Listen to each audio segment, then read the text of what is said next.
Désordre na communauté musulmane. Il y a un stade de martyrs.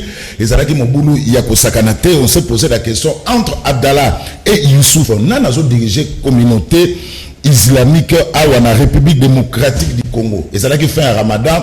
Il a fallu Youssouf Nemoutaza, représentant légal, mais les gens ont été surpris. Il y a comme on a Abdallah, un stade de martyr pour Nakosala, prière, il y a fait, il y a Ramadan. En tout cas, les musulmans, c'est là qui était. Il y a eu mort d'homme, lobby, un stade de martyr. À ma présence, un policier a été brûlé vif. En tout cas, on a cocaïne supporté à moté, plusieurs blessés, et puis véhicule, il y a police, et ça là qui incendié. Pourquoi cette guerre na communauté musulmane tentative de réponse na canal presse Yamokola Lelo. Na meeting naye na Kolwezi Félix Antoine Tshilombo Tshisekedi azalaki clair, je suis fatigué de partenaires bayaka pauvre na mboka na biso kasi babimaka ba riche baye ba zuba minéraux na biso, mais il faut un partenariat gagnant-gagnant. Il faut que ça bana ya Congo misala soki otongi hôtel na mboka na yo na Kolwezi pe faut tonga hôtel soki otongi université na mboka na yo boyeba que na Kolwezi pe il faut otonga université nasuka Félix Antoine Tshilombo Tshisekedi alobaki FCC cash abu pia bokolanda ba image wana na canal presse alelo bande ko batali nazana plaisir ya koyeba que boza ebele libosa ba etano na bino ike pour na kolanda canal presse mokola lelo. Il pleut à Kinshasa ndenge boyebi après la pluie à Kinshasa c'est le mauvais temps. Vendredi 14 mai 2021. Merci pour la fidélité, merci pour la confiance, merci la équipe technique na moni déjà Freddy Takida Adolphe Dominguez et Tata Mobich Azaye Moko parce que Mboula ils ont beta ba technicien belé ba été MCMB Amavinga na réalisation na moni Paté Sumbu na YouTube sous la coordination il y a Guim pour tous les grands maestros Freddy Soumaïli merci Nayo pour la assistance. Merci Bozo ba télécommande Bobo Kayango parce que à cette salle le Mboula les obeta ba terrain Moussousou et Tondi Mai bango mo ba beta championnat exactement na Barnabé ou na Camp Nou. Il y aura bel et bien la Liga. Merci Pebouye Imalamu dans le meilleur championnat du monde. Alors, trois invités. C'est comme les bisous déjà na kati à plateau et à l'élo, nous avons plaisir. Il y a Koyamba Alain Mikaï, journaliste à Radio-Télévision Nationale Congolaise, mais il n'engage pas la RTNC. Makamaro Baïsa ko engagé Yemoko Alain Mikaï Mbote. Mbote Ndegozulu. Jimmy Kitenge l'intraitable. Azana biso Jimmy Kitenge Mbote. Mbote Ndegozulu, merci pour l'invitation. Alors, Maman Chantal a son biso, vous allez que Bela Benga, Maman Chantal a salaki na premier boebi qui a coupé là qui ndekonaye à moi si, il a fallu à moi temps, tout ça africain, c'est tout à fait normal, mais vous avez benga, tout ça expliqué, mais vous benga, enfin, c'est quoi Zongeli Masolo pour matin ici, Maman Chantal Mbote, fait courage. Merci beaucoup. Mbote Ndegozulu, Mbote na bako débatteur nangai, Mbote na bana Congo nyoso. Merci na soutien na bino leur épreuve au ya pas ces qui li bota nangai, botika kite ko benga ko soutenir pe ko pesa ko bondi sanité manzamba pambola bino. Merci Maman Chantal. Alors n'oubliez pas Ndegozulu ben habillé na Bichilix mode makama mikolo yo chemise kitoko abakosi ya kitoko soki ozana besoin ya Bichilix mode ozana besoin même maman na Bichilix mode na Bandalu non loin il y a bloc commercial au moment na Fifi Bachal à 29 ans d'expérience au Kozolamba ya Bichilix mode na suka na kopesa bino numéro il y a Bichilix mode makama mikolo Jimmy Kitenge eza Bichilix mode bino bonika ba costume ba cravate makama c'est changé. Alors merci na moni la très fracassante il y a Serge Makoso moi na Congo central na moni wana yim to réalisation pour comprendre que Mbula et Betty na Kinshasa. Alors, avant de faire l'émission Nabiso, nous sommes pas MCMB à Mavinga Vatika, batteur en commandement et passage Makoso, Daniel Mbaou, député national MLC élu, Yamoamba à Kitaki na Livulu, Daniel Mbaou en guerre contre les érosions. Serge Makoso MCMB à Mavinga, Daniel Mbaou na Livulu.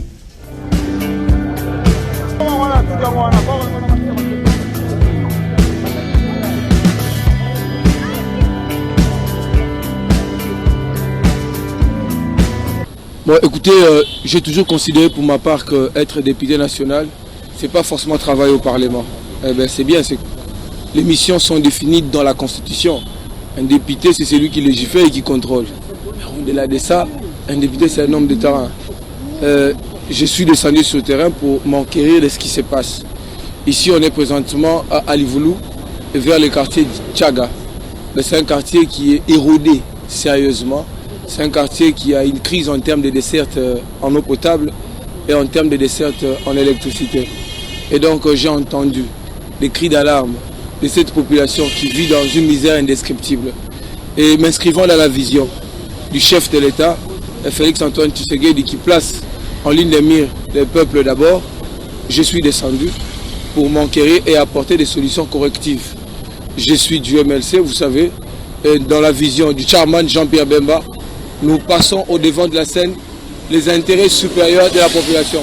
Souvenez-vous, il a dit, lors d'un de ces meetings, que le MLC a comme cheval de bataille l'intérêt légitime du peuple congolais. Et je m'inscris dans cette veine-là, c'est ce que je suis en train de faire. J'ai promis. Et comme je crois que ça va se faire, comme j'ai fait en Gaba, ainsi de suite. Et puis j'ai fait des promesses fermes sur beaucoup de choses. Mais l'essentiel, vous avez vu, moi-même je suis descendu. J'ai posé des actes matériels. J'ai accompagné la population, vous avez vu, elle était en liesse. Ce n'est qu'un début du commencement. Je crois qu'on va faire davantage. Nous avons dit avec le gouvernement Sama Lokonde que nous inscrivons nos actions dans 140 actes, 140 actions. Et je crois qu'une des actions fondamentales, c'est l'infrastructure, c'est l'électricité, c'est l'eau. Tout ce qui peut paraître fondamental pour le peuple congolais. J'y suis pour répondre à cette préoccupation, à cette attente majeure de notre peuple. Justement, vous savez que vous ne pouvez pas me fixer un timing clair, mais j'ai dit que ça va s'inscrire dans la durée et j'ai pris un engagement ferme de le faire. Je suis un député national, ma mission ou mes fonctions sont circonscrites clairement dans la Constitution du février 2006. Vous avez l'article 100 et suite. J'ai une mission principale de contrôle et subsidiaire. J'ai une mission de contrôle et une mission de légifération. Mais au-delà de la légifération et au-delà du contrôle, je peux mener aussi des actions de terrain. Justement, le chef d'État a dit qu'il allait accompagner les députés nationaux. Alors, moi, je prends le devant, je veux vers ce peuple-là, parce que le peuple, d'abord, c'est notre credo. Nous croyons en cela. Hein? C'est le fondement de notre action. Je suis sur le terrain pour jauger la situation et apporter des solutions correctives. J'ai amené des sacs, j'ai amené beaucoup de choses pour éradiquer cette érosion qui a pris une ampleur assez considérable et mortifère. Vous avez vu, cette érosion est tellement dense qu'elle a emporté même des maisons et c'est un quartier qui est en danger. Ce quartier risque d'être délocalisé si on y prend garde. Et donc, prenons les relais de pouvoir public, parce que faisant partie du pouvoir en place, j'ai décidé d'accompagner cette grande vision de l'Union sacrée sur terrain. Voilà, Daniel Mbaou, élu, il y a un député qui est toujours proche de sa population, Wana Akendaki en guerre contre les érosions, na Livulu. Voilà. Ils appellent parmi paroles, il y a des députés, il faut toujours être na côté, il y a base na yo. Alors, premier sujet, na robaki yango, désordre, na communauté musulmane. Hier, on a assisté à échauffourée na Osakanate, na niveau, il y a stade de martyr. Ils allaient qui faire Ramadan, Kassi, oui, bah, que communauté musulmane, ils ont déjà un représentant légal, Moussous, comme on a eu Youssouf, mais les gens n'ont pas compris, Abdallah, Aeko Bukanini, n'a pris à quoi qu'il y a, mais à quoi qu'il soit, à quoi qu'il a courage, à Kumata, pour Asala, à prière, en tout cas, batu basepela kite bana bazalaka bobi ba musulman ba kenara makamna bango no chamsu libota mobimba bana bazalaki wana ba koko bazalaki ba tata ba musulman mobulu e bimaki na stade de martyr. Bilan, un policier a été brûlé vif. Et puis véhicule Jeep, il y a police nationale incendié par les musulmans. On se pose la question d'abord, le stade de martyr est fermé par la Fédération internationale de football association. On n'a pas compris aux gestionnaires du stade de Martyr. Comment expliquer au Koki qu'on peut sa autorisation dans le stade de Martyr? Tous a déjà frappé dans le niveau de la FIFA. Il fallait tout le éliminatoire à la Coupe du Monde Qatar 2022 dans le mois de juin, mais FIFA a poussé en haut dans le mois de septembre pour la simple et bonne raison que le stade Moussoussou, il faut pas bonner ça en haut. Bisso, on nous a délocalisé. Les Léopards joueront au stade de Mazembe, dans le stade privé à Mazembe, parce que le stade de Martyr ne répond pas aux normes. Il y a FIFA. Mais, et vous avez vu ce qui s'est passé hier. Le ministre des Sports, Lobi Nazari, dans le stade, pourquoi est descendu au stade. Il a beaucoup regretté. Tout ça a un problème au niveau de la FIFA. Mais, il y a les sous qui organisent un concert, qui organisent une prière et beaucoup de désordre. Bolanda, ministre des Sports, on a 13 heures d'atour de la Massano parce qu'on était là au stade Ti Nababutu. Et ça, bien été, Bilokouana. Ba musulman to boité pour ça la mosquée na bino pour que ça la babilo na bino kuna ba concert et beta masu na stade de Martyr ba prière et ça la magali sous-souté. Le stade de Martyr a été construit par Mobutu pour na balé et ça qui construit pour na ba prière ba musique ba bloc belé et voilà maintenant la conséquence. Alors non banana Jimmy Kitenge désordre na communauté musulmane entre Abdallah na Youssouf qui est le représentant légal pour le moment pour to vivre ba désordre wana batumbi policier batumbi na chipa batu ça je m'en pose surtout sur ba image illustration à lobby na stade. Merci na mutuna mais na ko éviter kokota na problème interne de la communauté musulmane parce que la même situation que les musulmans sont en train de vivre, c'est la même situation que les protestants, l'église de réveil, ils vivent, prémédité et conçu par les pouvoirs en place. Mais regret dans les années. Et ça, que mon émission sur l'image, des images choquantes. Il y a extrémisme, il y a des musulmans.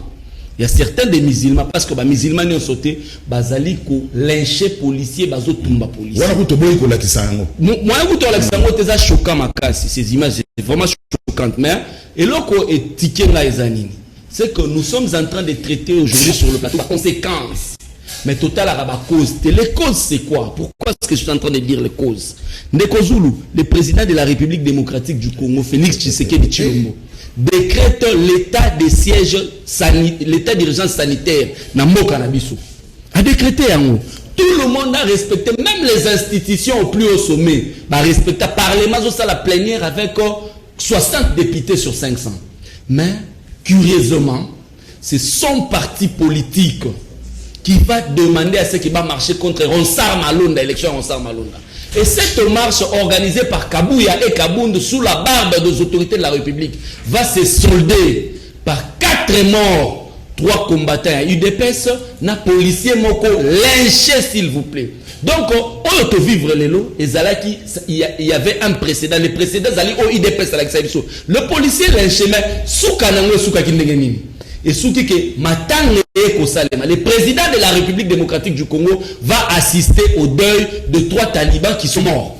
Mais policier Oyo, Babomaki va lyncher, il est laissé pour compte. Et il assiste au deuil avec qui? Avec les 2 organisateurs, il y a marche, on va violer qui décision.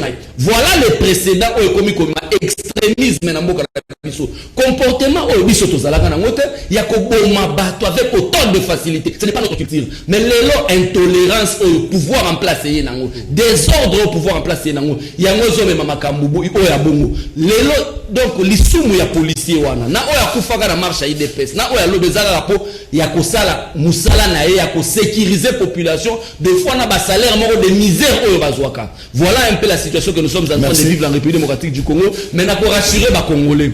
Bozala calme. N'a pas rassuré la famille et les policiers. N'a pas bomaka na batoyi de pes. N'a pas bomaki na musulman. Certes, il y a des musulmans, bakolandela, ba opinir mutona ba otien na kacho. Mais oh ya ba bomaka na marche à IDPS, on a laissé pour compte. Bozala calme. Janvier 2024. Tant que le régime y a Chile, Gelo et Sili, nous allons ouvrir beaucoup de procès pour la Makambouana. Et curieusement, Kapiamba, Katende, bato droit de l'homme, ba policier baza ba honte. ba policier basa na ba droite mais ceux qui eza Willy Bakonga oh aibi 2 millions pour tikala komuna na tikala komuna na te donc tozo de la kapiamba tozo de la katende ba condamné parce qu'on a kala na période à Kabila banda ko ba to Kabila nde ba bomi tozo de la. Merci Jimmy Kitenge. Alors na signaler les téléspectateurs que 4e invité Timothée Lenoir pour comprendre ils ont mboule les obéta après la prière qui ça c'est le mauvais temps mbote ndeko na Timothée mbote de Rosulu merci pour l'invitation je m'excuse pour les retards les embouteillages Mboula donc c'est pas facile. Merci. Alors Alain Bikaï situation tout vivre il y a musulman c'est l'intolérance du pouvoir en place et puis on a signalé que le ministre des Sports a promis des sanctions. C'est que les gestionnaires à joué à Stade de Martyr, en tout cas Boukeba, parce que le ministre des Sports a dit qu'il y aura des sanctions. Le Stade de Martyr est déjà fermé par la FIFA, mais vous organisez Babilo Kouana et voilà maintenant le problème. Alors, c'est l'intolérance du pouvoir en place. Ndeko Zulu n'a pas si bandeko Touba Zolanda Bisombote et ça passe dans mon thème.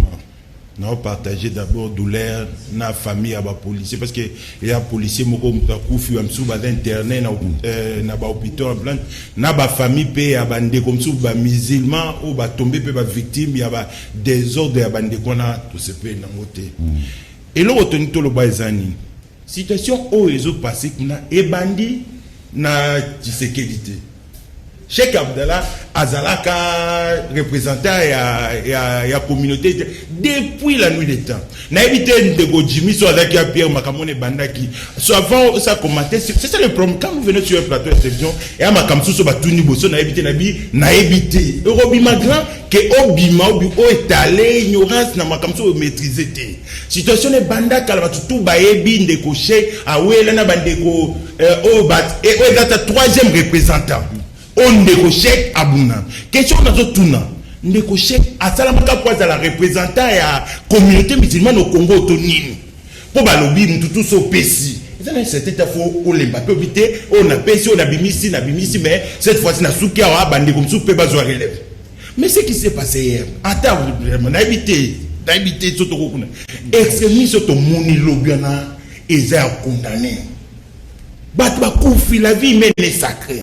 Façon que la police na salakini attaquer qui batou to moni sote na ba image so leki entrer en décocher mangala et razo leka koti boyende mtana groupe na ba petona et a leki ka bona simande ba bandi ko attaquer ba policier na ba des autres tout ça ma qui non est-ce que boy changa na pouvoir en place c'est ça ni ba mona to tindi bato avec le ba combattre IDPS ndeko Jimmy comme on a IDPS partout té ata ba biango IDPS na tsekedi partout té les lois ils ont des ordres internes et donc on a aussi oui que pas nani na hôtel de ville à la veille à base engagement Youssouf na Cheikh Abdallah base engagement que nous se koleka bien donc et ben que des ordres cause la so ba kutani mais base engagement to ebi na mboko régime bane bakanga ndeko kutino pour pasola ka soki courant mais nous devons se voir faut pas kanga bango le quoi parce que engagement ba respecter te ba ko sécuriser ni na bango te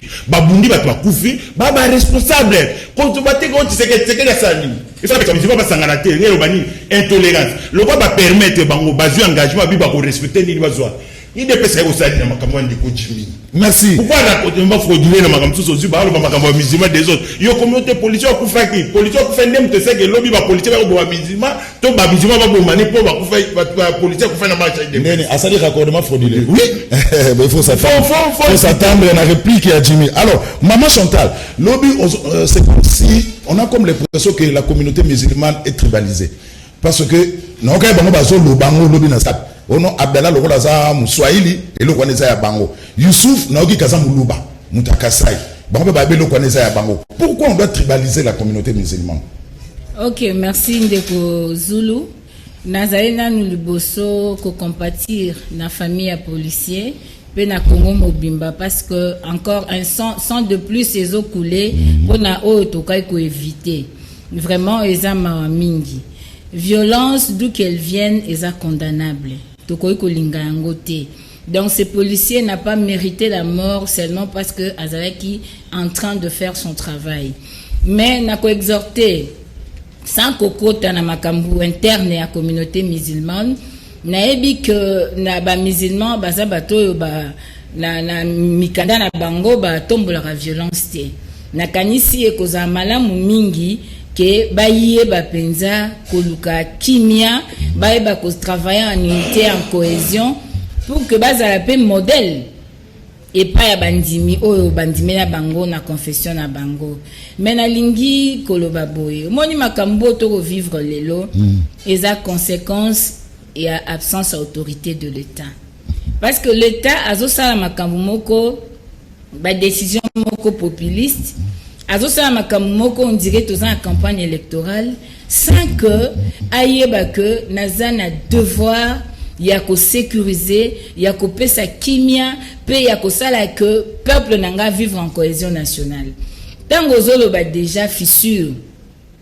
ezokende na sens tribaliste c'est ce qui est aujourd'hui l'image ya RDC parce qu'il y a non de nos compatriotes au ba monique lelo eza bango mutu mususu aza na droite ceux qui bango ba lobby bino bolo ba kaka amen mutu akoyi koloba avis contraire te soko lobby avis contraire il faut violence il faut ba ko tumbandaku il faut ba ko melo ba finga yo eza ba journaliste lelo Mama Paulette Kimuntu azali na même cas ezala ba donc partout intolérance moko oyo to mona nanti mais na lingi na exalter peuple congolais Mobutu malgré mabe na ye atikela biso unité nationale et c'est l'unité nationale des bases ya développement nyonso pour na unité ndé tokozala dans la paix et qui travaille et ko salema malamu yango na lingi na loba boye que nous ne devons pas tomber na piège wana ya venin à tribalisme au balingi ko inoculé pour baloba bakabola ba congolais to comme faible en étant divisé na kanisi eza malamu te mais na ko rappeler ndeko Zulu yo lobby le ministre des sports a lobby a ko sanctionner ba gestionnaire à stade tout ça bon je crois que la responsabilité est partagée. L'État est face à la Moussalo et Sengeli, justice est intervenue pour la Kimia avec équité. Mais on ne peut pas le lot parce que tout ça, la opération, mon opportunisme, il faut pas sanctionner. Dans l'entretemps, si je me rappelle bien, il y a un policier à Koufaka lors de l'élection sénatoriale. Na niveau à intérieur, je crois Kananga. Un policier à Koufaka attend que bandoko IDPS bazaï ko sa ko sidika pour na bango ba élection. Balobi ke batu na bango bazaï qui corrompu. Policier à Koufa. Policier muso à Koufi on a des ordres basala qui pour na marche à Ronsard. Bon, le lobe policier à Koufi. Mais quand vous dites que nous sommes dans un état de droit, un état de droit et c'est une équité et ça a un traitement et ça a un dingue pour rendre justice na peuple congolais. Ba famille ba policier wana bazana droit, ils ont des enfants, ils ont des femmes, bazana droit à la vie. Donc elingi koloba que na mabe etikali mabe côté nyoso mabe ezali et c'est ngeli que justice est salema. On ne peut pas venir lelo toloba que toza lelo net état l'état wa yaka kaka déjà le kambese salami pour ko agir en tant que l'état un état kaka na pression sur peuple mais aza état azaka na système ya ko planifier makambute ya ko éviter ba dégâts yo yebi déjà que les deux communautés, les deux différences dans la communauté wana et kozala na possibilité, probabilité que des ordres zala. Quelles sont les dispositions qui ont été prises par l'État congolais pour empêcher cela? Bah sangisaki bango la veille pas gouverneur non, rassurez le gouverneur qu'il y aura pas de problème police. On n'a pas compris qu'est-ce qui s'est passé. S'il vous plaît, quand vous appelez les dirigeants à la veille parce que même le pardon, même la réconciliation c'est un processus. Et ça la kaditi contacté. Les gens qui sont déjà dans des conflits depuis année, c'est quoi on a veille bosangisi bango pour que le lendemain matin, militants à bango basangana. Est-ce qu'ils ont eu le temps, il y a qu'on conscientiser militants à bango? Est-ce qu'ils ont eu le temps, il y a qu'on yoka militants à bango qui d'accord la réconciliation wana? C'est ça, donc nous devons avoir une gestion participative. Si le autocommune à niveau à ponani. Si seulement si bazala qui n'a engagement sincère, que bayokana qui mobule kozalate. Pourquoi mobule est donc nous regrettons et nous ne méritons pas cela, peuple congolais. Banguna bazo bomabiso na este. Bandeko bazo kufa ceux qui biso moko lisusu to komi ko bomana to komi vraiment ko désacraliser la vie humaine en tout cas Congo nangai. Merci maman Chantal. Alors, Serge Makoso, on a imaginé que quoi niataji par les policiers. Alors, Timothée Lenoir, Abdallah n'est plus représentant légal. Il y a maintenant Youssouf, il est représentant légal. Mais Abdallah, il y a ça la prière. Vous avez dit que c'est lui qui est à la base de ces désordres. Bon, par rapport à ce qui s'est passé hier, moi j'ai toujours ma manière propre de voir les choses. Oui. Et si réellement au conditionnel, nous avons réellement l'état des droits, je pense que la justice doit s'arrêter. Je suis parmi les jeunes politiques. La Sengaki, parce que j'aurais appris, avant la publication du gouvernement, chef de l'État qui a responsabilité dans le service de sécurité. ANER, CNS, étudier ma profil là-bas. Je suis le seul politique qui a toujours proposé à Fatih Béton, il faut créer un ministère chargé des cultes et religions. La question sur les religions en République démocratique du Congo. Et ça n'a pas été un ministère de la justice, non? Rien, on est à blablabla, on est juste la structure. Il faut tout un ministère. Parce que en République démocratique du Congo, tout ça, dans la réalité, il y a des religions qui, très souvent, partout dans le monde, on n'en trouve pas. Aujourd'hui, je ne veux pas condamner les pouvoirs actuels, mais je le condamne aussi. Aujourd'hui, le corps du Christ, pour la Badadi, le pasteur de la République démocratique du Congo est comment divisé. Vous avez les pasteurs FCC, vous avez les pasteurs Cash. Et le retiquel va pasteur à l'Union Sacrée Babima. Et vous allez encore plus loin. Même si c'est un conflit qui date. Mais du fait que dans le niveau musulman, que je respecte beaucoup par rapport à la discipline, comme divisé et séparé, où est l'état des droits? L'état des droits, il ne faut pas être un costume taillé sur mesure pour nous battre. L'état des droits doit être un état d'esprit où ils ont touché d'une manière générale. On n'a pas besoin de faire des débats sur ça. Si réellement au conditionnel, nous sommes dans un état des droits, ministre de la Justice, il faut qu'en des personnalités, voilà. Ça, c'est la moindre des choses. La République a beaucoup de priorités. Ça, c'est ce qu'on appelle dans un bon français du blablabla. Pendant qu'on réfléchit État, pendant qu'on réfléchit État de siège, et Batoumi va répondre à l'intérêt d'un supposant spirituel, ils vont foutre les bordels. Maintenant, d'abord, nous sommes le seul pays en Afrique où l'avenir d'un policier est vanité. L'avenir d'un soldat est vanité. Soldat, on a dit à Koufi, quel est l'avenir de ses enfants? Moi, c'est là où tu as dit, au cours de 2-3 mois, moi, c'est pas bien gagné. C'est une façon de dire. Au lieu de chercher des midi à 14h, du fait qu'ils n'ont pas respecté les principes sacro-saints, au gouverneur Ngobila, Vandi Sibango, à Sololina Bango, pour la Goluka Kimia, Bango va s'entêter. Parce que la posade de Ngobila, c'est la posade du chef de l'État. Du fait que Bato cité, votre tchèque, votre X là, on ne connaît pas, il faut non Kokanda Bango. La procédure, le procès viendra après. C'est ce qu'on appelle la discipline. Ce qui tue la classe politique congolaise, discipline et zakaté. On est dans les farfelés. Oui, Bakonga, oui, oui, 2 millions.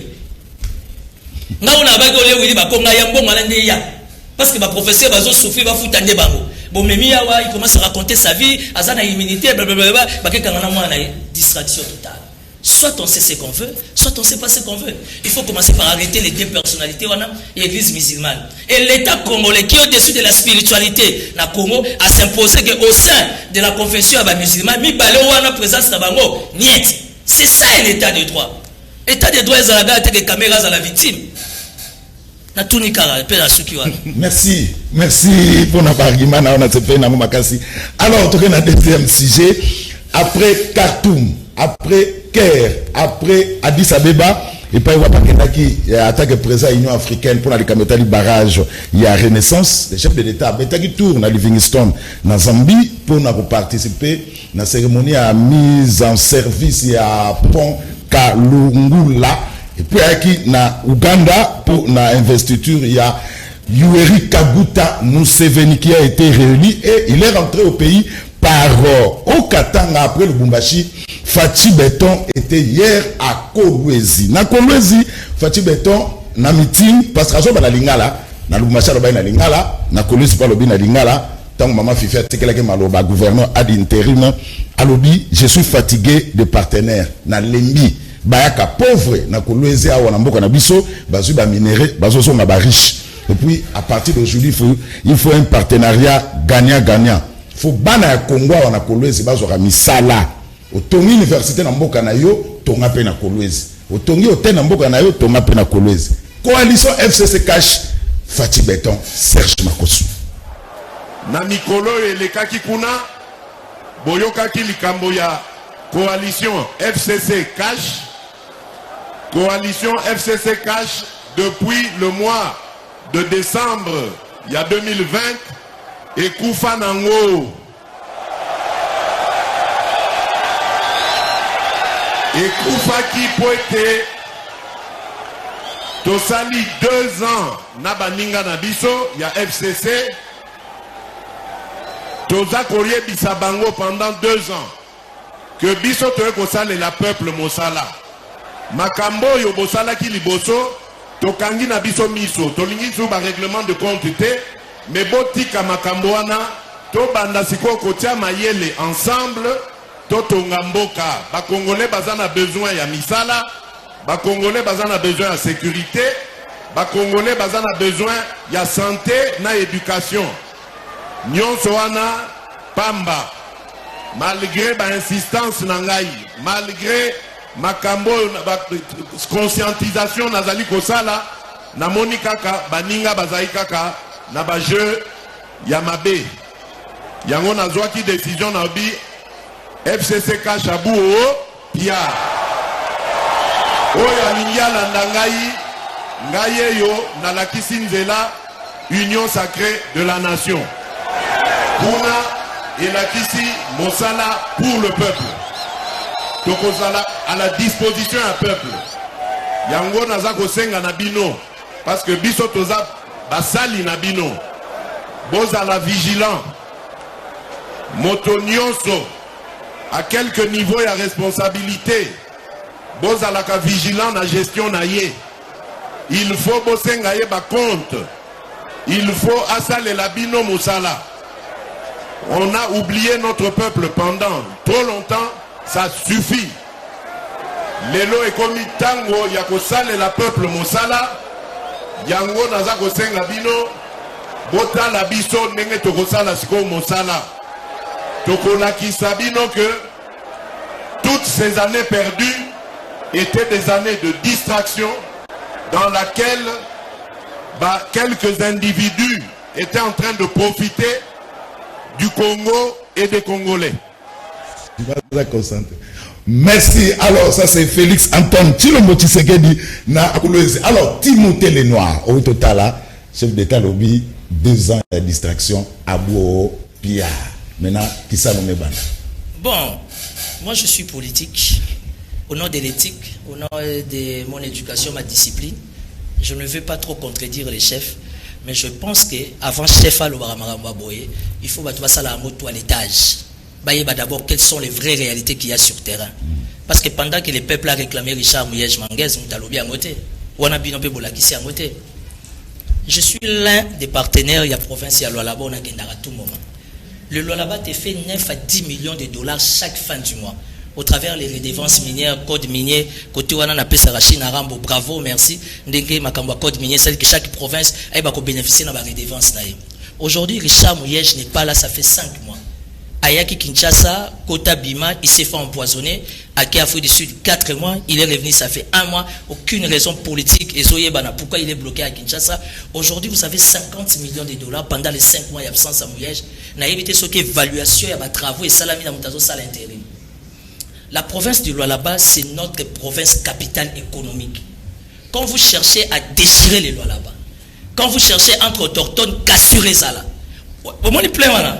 Au moins, il y a plainte. Et puis nous sommes dans un pays dont le marché de l'emploi est maigre. Mais sur aucun marché de l'emploi est refoué. Moi je pensais que le chef de l'État, père de la nation, a motivé le peuple à Lualaba. Na oeboso sala, boko balisous, bokende lisous liboso. Parce que chaque province a ses réalités. Mais Bazoï bat trop de minéraux. On chef de l'État pour mettre de l'ordre. On a proposé, il a dit que Bazoï a pauvre, Bazoï a Namboka, Nambong et Belé. Comment na Congo Bazoï misala. Terminé avec le désordre. C'est la seule province minière. Oh, ce qu'on cueille pour Mamoussa les Zakate. Pourquoi pas? Chômage est certain à Kolwezi. Oh, maintenant la Kendara Pounati. Chômage à la République démocratique du Congo, ils ont parlé.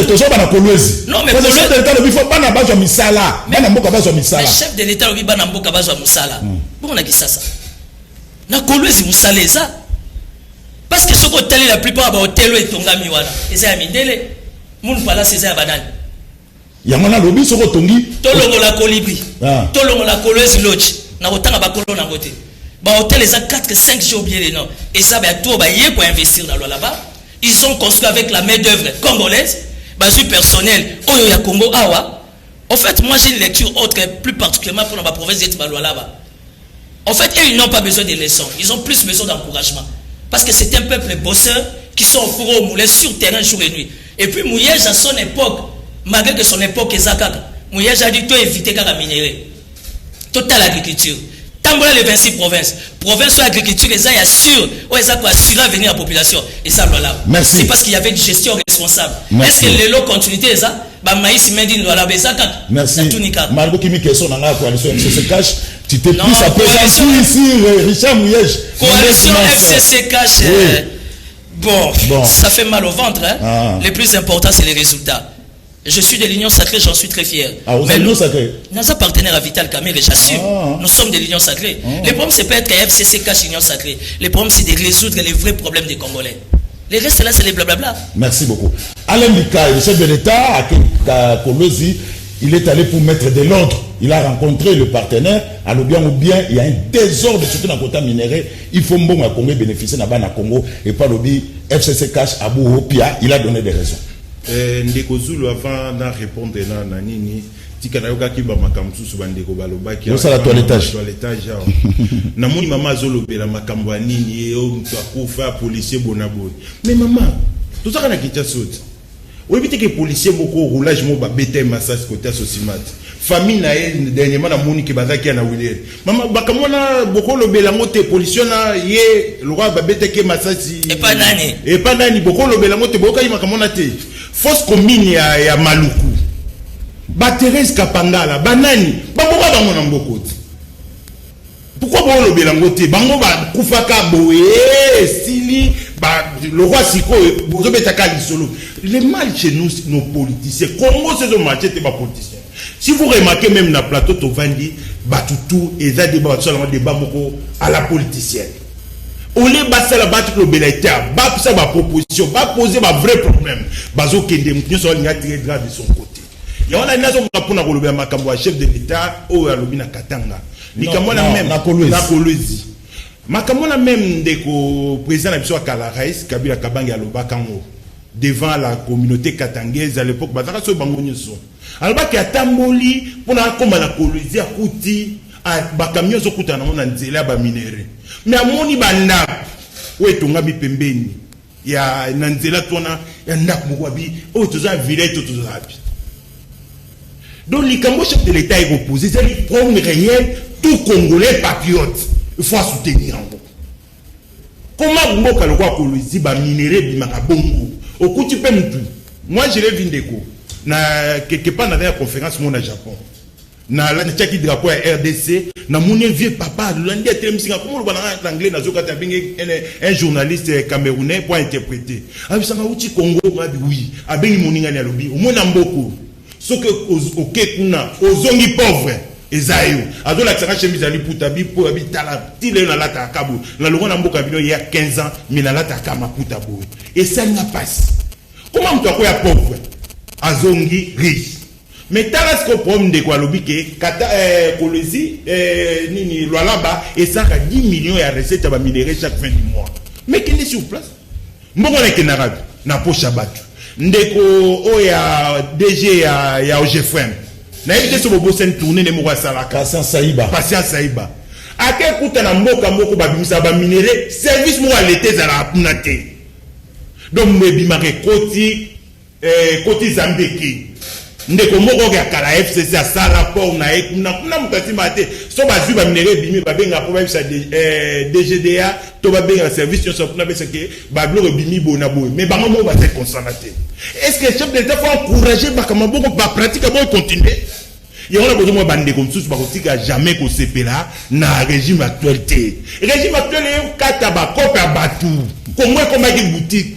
Il y a un certain groupe, il y a un groupe d'individus qui ont un bongo, na compte na chaque fin du mois. Mongo faisons ba millions na ba millions. Les autres c'est que des autres mais on n'a jamais pas se faire na été.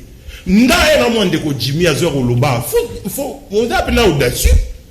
Et les qui n'attendent 430 na to bo santé cette génération est les cas. Il y a gestion il y a FCC il y a ndeko Kabila. Au bout on va tabano to boti masolo bazalakate. Mais Kabila le bon leçon beaucoup pesa batu. FCC cash faut kufa et kunama et d'ailleurs ils expérience pour te consulter la mboka monsieur Zonga li soute Cité et ya ngona tozo baboy makambo chef de l'état lobby il faut basser la code minier jamais mon investisseur ce qui a il faut respecter code minier ce qui a sali que atongi ndenge ka baza faut tonga lola bana faut comme même ko ba vinto et aérobe oh lola ba image lola bana ya ngote bazo ko sabatu merci nous voulons voir lola ba se développer merci Jimmy Kitenge lola ba comme qui presque copa bata FCC merci beaucoup Fatia que kuna kati cop et puis coalition FCC cash même temps d'antenne même antenne na bali ouais merci beaucoup ndeko na ngai Zulu pona mutuna metika na ebisa ndeko na ngai ko soko ye Alain Mbikai qui évidemment se présente comme journaliste mais en réalité c'est un monsieur sous-traité ya Talibani ezo mona na ba propos nae zela na recadrer moi muki alobi boy que notre mona ba policier ba kufa tout le monde a un bon roulage. Ça veut dire que vous rééditer exploit à Makamwa Mabe. Mais vous avez craché sur Kabila. Faites mieux que Kabila. Faites mieux que Kabila. Nazo kamwa, hein? Les autres, les policiers à Koufi. Ndegonanga Zulu. Mais baya awa mutumo kwaye. Aye a craché sur les policiers na palais du peuple. A fungoli ba porte ba policier bazana a kotisi batu. Kabound. A keti jusqu'à ce qu'il a craché sur un général 3 étoiles, le général Amouli. Au vu au sud de tout le monde, il va comprendre le ban général Amouli. Et toi, un taliban, vous ne voulez pas défendre les policiers. Cette police et cette armée, avant de défendre la police, avant de défendre cette armée qui combat au front, dites merci à Kabila. C'est Kabila qui vous a construit cette armée. Tu viens parler du code, monsieur. Tais-toi. Quand tu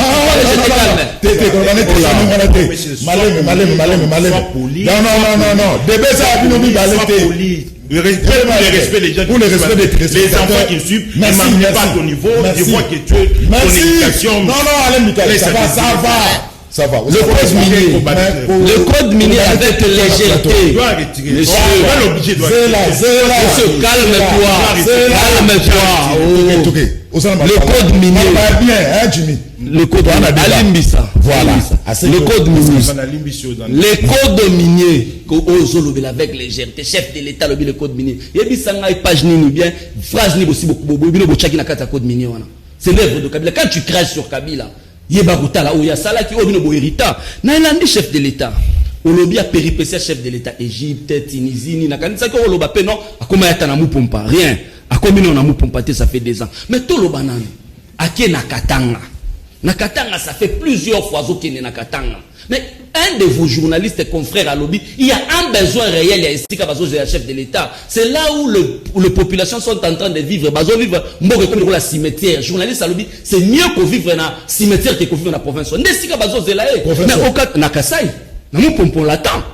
On n'a pas besoin seulement tout ça na Katanga. Lobby que non, ba mini ya Katanga ils ont profité na bato FCC. Je te rappelle fils Mukoko, il a dit haut et fort que ba famille moko boye na kotanga te. Ma famille wana bakomaka kokena Katanga pour preuve la maison civile du chef de l'État a nommé un représentant au Lualaba, un représentant au Katanga pour nani. Nulle part depuis que Congo Banda Congo maréchal de son vivant même Kassavubu. Maison civile est un représentant de la province. Pourquoi on nomme seulement au Lualaba et au Katanga? Nous connaissons le contour. Aujourd'hui avec autant de légèreté. Oh, boye, nous sommes en papa, vous inaugurez les histoires au Lualaba que Mouyej a construit en laissant Mouyej ici à Kinshasa. Ça c'est irresponsable. Inaugurer le bâtiment que Mouyej a construit, mais vous laissez Mouyej à Kinshasa. Coalition FCC cash à Boupia, ok. À Boupia. FCC cash chez Zalaki, tant que vous à 100 jours. Tant que vous 480 millions de dollars à 100 jours, FCC cash chez Zalaki. 480 millions de dollars à 100 jours, vous réalisez ça qui dit. Biso ne topeki sa gibino, biso bando qui topeki sa gibino, botonga. Mouyej a tongi. Mouyej a tongi, bah, vraiment nani. Le loboké avec autant de pommes qu'on a inauguré pavillon présidentiel. Qu'on inauguré, bah, oh, Mouyej a tongi. N'est-ce qu'on a Zulu pour la chiter. Cité, maman Chantal Azomani. Alors, bien, que non, full, bah, tu vas y chef de l'État, évidemment. La campagne électorale, c'est normal, bah, tu vas y bongo. Mais vous n'avez pas rappelé, que campagne électorale, n'a mboka oyo, awa na Kinshasa. Chef de l'État, à l'époque, candidat numéro 20, Soka, Bando Salaba plein. Aso beta ba plein, bato beta maboko. Mais, Tokenda a voté dimanche, lundi, tout dans le bureau de vote. Il a été battu à plat de couture par Fayoulou. Voilà, ça c'est du populisme, Azo Sala. C'est du populisme. Toi, pour la campagne électorale, on a besoin de résultats. On a besoin de résultats. Comment voulez-vous que vous promettre d'ici la université comme gratuite? Mais ça, c'est quoi ça? C'est quoi? Même aux États-Unis, les universités, on dit que les universités ne sont pas faites pour les pauvres. Les universités, ça se paye partout, monsieur. Gratuité et enseignement, vous êtes incapable. Il y a que subvenir, il y a les lois, cardinal, merci. Catholique, lycée, lycée, vous à $300 pendant que vous êtes en pleine gratuité. Et vous promettre que non, nous avons la université gratuite. Arrêtez avec la campagne électorale. Ennemi à IDPS, la campagne électorale, les FCCT. Et vous avez la mouka, vous avez la bilan à binoma qui est commis 500 francs. Et vous avez la bilan à nos savons les coques et mati. Et vous avez la bilan à nos huiles et mati. Et vous avez la bilan à nos transports et mati. Et vous avez la bilan à nos biloko nyonso ya kolia et mati. Et vous avez la bisoté. Bisoto à dénémi la miti. Merci. Jimmy, t'as antenne avec Koki. Alors, Maman Chantal, aujourd'hui, on a dit que mbongo ya minéral, alors là, il faut profiter de la République démocratique du Congo quelque part. Le chef de l'État a raison. Merci Ndeko. Et puis, coalition MCC cache. Il y a beaucoup d'hypocrites. Ndeko nanga Alain, nakanisa ki l'air azako mona biso ba ignorant ya linga l'exception qui aleki mael. Mais na constaté que azosa ne kaka fanatisme. Nazolo baboy. Abraham Lincoln et Bisso, un homme politique, il pense aux élections à venir. Mais un homme d'État pense aux générations futures. Même James Freeman a abordé le même sens. Alors, un politicien pense à la prochaine élection. Mais un homme d'État pense à la génération future. Penser à la génération future, c'est-à-dire établir de base, donner la sacralité aux fondamentaux du développement, dans la légitimité des dirigeants et des institutions, dans la paix, l'unité nationale, la cohésion sociale, dans le droit de l'homme, l'état de droit. Oh, yangonde kosunga mboka et kosunga ke ba génération ko ya sima écoute à Congo ya malamu poto avancer. Mais quand on a des gens oyo bazali na sens ya république te, oyo bazo comprendre te la différence entre un politicien oyo azako bunda pona pouvoir, oyo azako luka suffrage à peuple, na politicien oyo alobi ke peuple a pesingai légitimité, na komi homme d'état lelo, naza na droit à réserve, naza na droit à éthique na moralité publique, n'importe quel mot ekoki lisusu kobima la munoko na ngai te, oyo ekoki kosala fissure na ba communauté ya mboka na nga to na mboka na nga to na développement na ngai, batu ya ndenge wana Congo ezoluka malheureusement régime oyo zibo konza peuple na makasi ezali koyokisa biso soni. Un homme d'État azaka voté suivant une vision oyo comme un programme ya gouvernance, et dans l'exercice de ses fonctions asololaka na peuple conformément à ce qu'il a promis à son peuple, conformément à programme na ye alobaki 86 milliards à raison à 25% de pression fiscale l'an. Le budget mboka eza combien? Le situation sociale ya peuple eza ndenge nini? Nous sommes en présence ya ba force étrangère na mabele ya Congo. Par rapport à Nations Unies et la Kisi, la vie est devenue intenable. Bato ba kozwa mbongo te. Vie biloko nyonso ekomi passe. État de droit slogan. To komi na ba chasse aux sorcières. Mais qu'est-ce que le peuple attend? Écoutez, na dirigeant entre guillemets oyo alobi kaza mukonzi ba votaki. Le peuple n'attend pas ba discours et fissure nationale. Le peuple n'attend pas toyoka babi ba benga batu moko boye bandoki. Le Congolais n'a pas besoin de ça. Pour même na mibeko mboka na biso toza na mibeko to endimi kindoki comme infraction. O éprouvera kindoki. Mais de propos ezoko yoki samboka soni. Chaque fois ekozalaka kisalume banda. C'est-à-dire nana sepeli na ba propos à lobby na sens que Andimi que toutes les années étaient perdues. C'était les années de distraction. C'est maintenant que Balamouki, pour Balouka, ça a quelque chose pour le peuple. Mais quand le président est élu, abandonne comme sa peuple, que c'est de la diversion, c'est de la distraction, Batobele va comprendre quitter. Na sepeli na aucune de Kojimi à lobby que le président Fayoulou a bataki bango. Na sepeli. Donc pour dire ceci, la grandeur de l'homme politique, la compétence, na zongela gango mikoronyos, il y a homme politique et dépendaka na background o azanango, na cursus na ye, na parcours politique na ye, et puis na ADN na pouvoir. Est-ce qu'aujourd'hui il faut même savoir ce que FCC cache Kabwa, et coalition FCC cache Koufa? On n'a pas besoin de ça. Le peuple a la coalition et Koufi, ceux qui a moni rupture. Ben indicateur ne se zone là qui sait que c'est la continuité à système Kabila. Ben indicateur réseau là qui sait que pouvoir et outil na FCC. Ben indicateur réseau là qui sait que ti lelo batu bazo sala kaka kolela. Kolela na komba batu. Mukoni bako s'assumer. Yango wana Angela Merkel alobaki moto soki yo oza président oye pour apporter ba solution na mboka pour peuple a voté qui pour apporter ba solution mais ce qui oye o banda ko se justifier na ba raté ya baninga na ba échec ya ba prédécesseur na yo Angela Merkel alobi c'est de la lâcheté et de la médiocrité. Donc to lobi na peuple congolais fini la distraction, biso cap vers les élections, pas de glissement, tant qu'il y a une réforme pour que tout rétablir article 5, la souveraineté du peuple, le peuple, au lieu il y a un discours, un chapelet de promesses, tous en a besoin de distribution automatique de promesses. Président de la République par le élection en 2023, devant les députés. Donc tout c'est là, 2023, parce que lui-même l'a confirmé à la télévision. Alors, message après tout, mot de la fin, Yamoutoumoko. Ndeko Zulu, tout ce pays, comme on a dit sous maman Chantal, pour profiter, pour présenter nos sincères condoléances, Maître Gérard Kipo, base et Sidé, Nanjili. Merci beaucoup. Voilà, Ndeko Zulu, l'islam est un religieux à désordre.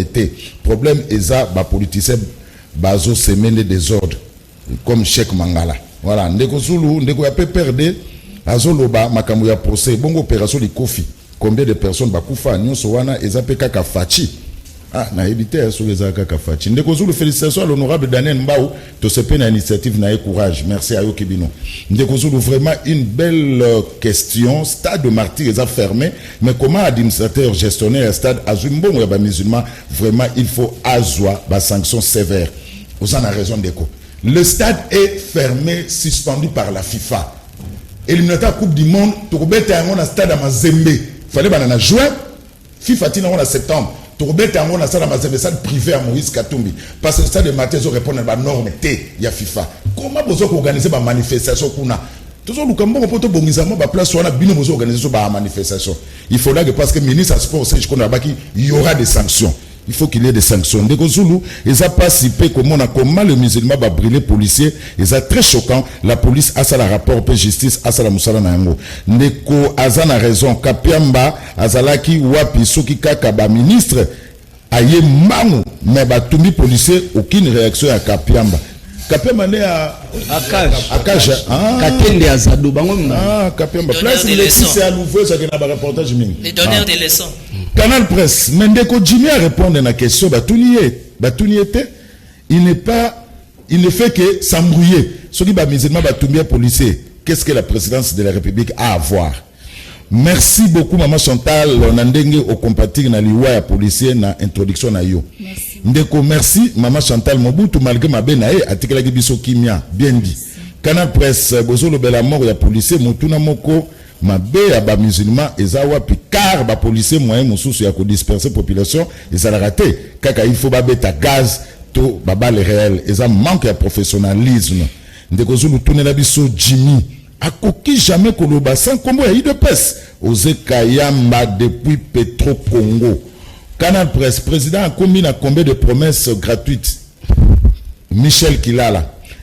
Nous demandons une justice pour la mort des policiers dans des ordres des musulmans. Voilà, arrêtez ces promesses irréalisables. Qu'il organise les élections en 2023. Regain depuis Paris. Jimmy Kabila pillé Congo banda 18 ans. Yokaka Malobana TV, Olivier Nganga. Bonjour maman Chantal Losako. Boyebi malam on a canal Théo, bon, Bachar, ma maman Chantal, les aïe, papa, ils ont telle émission, tout le temps la maman Chantal. Ah, non. Merci. Alors, on peut une minute, il y a fait. Ok, Timothée Lenoir. Conclusion. Non, conclusion, moi je ne vais même pas m'atteler dans ce qui concerne ma promesse. J'espère que ma promesse soit un quinquennat ici de se réaliser. Je l'espère, je reste positif parce qu'en politique tout est possible. Moi seulement j'ai appris une chose, à éviter de faire trop de promesses quand je sais qu'ils n'ont pas réalisé à voter. Par rapport à ce qui s'est passé au stade, moi je demande l'arrestation immédiate. Il y a ceux qui gestionnaient. D'abord au stade, ils ont un problème, il y a entretien ma casse. Ma tembelebi t'écoute que comme Itala moulaï le roi taille entretien dans ce qui s'est passé hier. Dans la communauté musulmane, maman Azemi Bazalaki, Bana, se retrouver dans l'hôpital sans soins. Si c'est comme ça, donc c'est maintenant si réellement conditionnel, état des droits et ça, les deux personnalités, il y a une communauté musulmane pour les servir.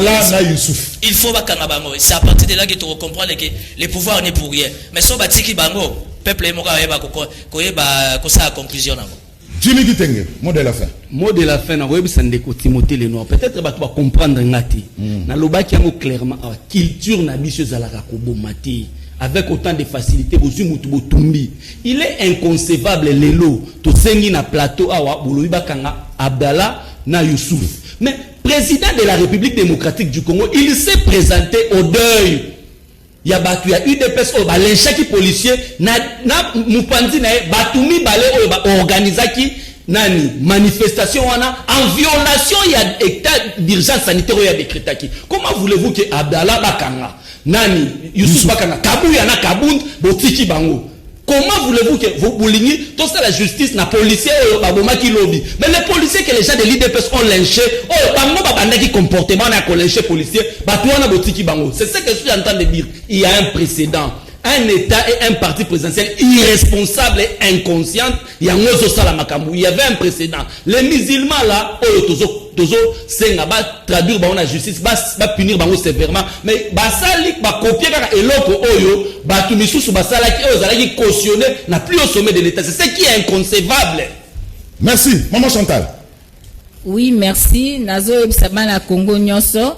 Na 14h, président Malamuka et Longo na bana Nyoso Alamuka, Torozala na cathédrale Notre-Dame du Congo, pona ko sala messe et action de grâce na bande konabiso oyo bazali na est et Mboka. Donc Boya Ebele, le président élu à Kozala, le coordonnateur Adolphe Muzitu Pia Kozala et Longo na biso. Nazali ko lobalisu na bana Congo. To éviter penza que to se fissurer les sous pour na ba viser mususu d'intérêt personnel particulier ou bien ba viser tribal et zamala muté. Nazo interpeller ba ONG à droit de l'homme. Toyoka kiawa na liboso ezalaki ozoyoka akasha zoloba zado zoloba ba oyo bazoloba, mais tozo remarquer que depuis le régime est en place baza penza activité. Donc bazolo baté a marche à la muka batu ba kufi batu ba perdre misu batu ba perdre biloko toyoka ta rapport na bangote tango to tie makere nde ba msu ba komi koluka ko se rattraper yango to tuna kaka est-ce que ba adhérer na parti politique moko nazo kende ko chiter na oloba oui chiter tozana bostenga ya division te ya ko boma batu surtout na makambo yo to ko éviter. Tozali déjà kokufa mingi esengeli to telema to bunda pour que libération ya solo sama mboka la biso moto ako sabino te bana Congo ba pesa ka promesse potango kokoma na ebonga o réaliser yango mais moto soki alobi azoki ebonga esengeli nde to juger na misala na ye nzoka nde misala ezate lokola bilan eza négatif bandeko bakomi kaka violent intolérant ko finga ko beta ko sala ba pression na ba téléphone nyoso ezali bongo tende tokotonga démocratie. Donc ceux qui aussi mukenza akufaki Thérèse Kapanga yakufaki to bundaki pour que to battre la démocratie, jamais to kota na bitumba oyo et ko assassiner démocratie. Merci maman Chantal. Merci. Alain Bikaï, je suis fatigué de voir les étrangers venir pauvres et repartir milliardaires, dixit Félix Antoine. Tu le veux, tu sais que conclusion. Conclusion dans les aboyés, l'ami Félix Tshisekedi a sali ba promesse neto et aloba qui a déboulonné FCC bato aloba qui n'est total to qui ba défier qui mais na auto landande ko konsa mutamba voilà l'honnêteté intellectuelle ouais no je sali ouais no jek manalandi na lobby voilà les gens toujours minimiser Félix Tshisekedi na c'est au Congo nous subissons ba Congolais ngala ko sa analyse politique té nana katite que Tshisekedi a échoué na bandela ngo que Tshisekedi a échoué pour la 2023 na web sabino que bon monité nana population na candidat na 2023 té na zo sabino bo so Tshisekedi a reçu ça pour na biso bana babandal bana lingwa la to sepeli ce qui a échoué ça pour avantage ya bande ko politicien to na plateau bango ne ba ko profiter na ngo bango lingate bango lingate cité monsieur cité loba cité quoi to ki biso do loba ko bimisanga mabete na 10e rue tokei na na lobby ndeko Jimmy c'est un Congolais pas point de vie na ye maman Chantal makambo to sa bonde zo sa zo permettre pe que côté mokonzi azali ayeba kobongisa baba ennemi ya mokonzi te ça sert à rien kukutena ye o attaquer o sa boya botonga te Tshisekedi a président de la République a président Mupompa te nazo comprendre ndeko Jimmy lo baloba ke Tshisekedi na comprendre pourquoi le Tshisekedi est incompétent parce que jusqu'à atongi ferme na Mupompa te maga botama na Gombe tandap na bango nini ya boulevard atongia immeuble te atali ferme na Mupompa te na mbujima te oyoki azotinda ye ya continuer ka kotonga ferme ya zwa banyama asala bona boye mais maga akola na vie moko bien alala na ndako mwa muke ndeko chiba lo balika mona te Tshisekedi président de la République azala na ndako ya ko président de la République azala na ndako kolala te alala na ndako appartement 18 ans et si ndeko kabila atongi ba ferme mais ndako président de la République exacté yango nazo senga pardon permettez moi citer émission na directeur à cabinet ya chef de l'état bata la communication ya chef de l'état oh biso to salo vous êtes loba bata la makamona na mona ki banoma ki directeur à communication ba pesa épée bana mboka lo bande ko zulu boy bato ba azo senga bulu ba pesa bato ba ko le bato ba sanga ba vie de la bio wasala na sikate moni makambo esami bandeko basali arrivé chef de l'état na Éthiopie na Lubumbashi et la Sony on communique pas comme ça. Merci, j'ai compris. Merci na Timothée. Après c'est biso raison. Merci na maman Chantal, merci na Jimmy. Mais oui, bah que le ministre a promis des sanctions hier soir. Vous allez voir ça. Vous allez voir ça. Sanctionner.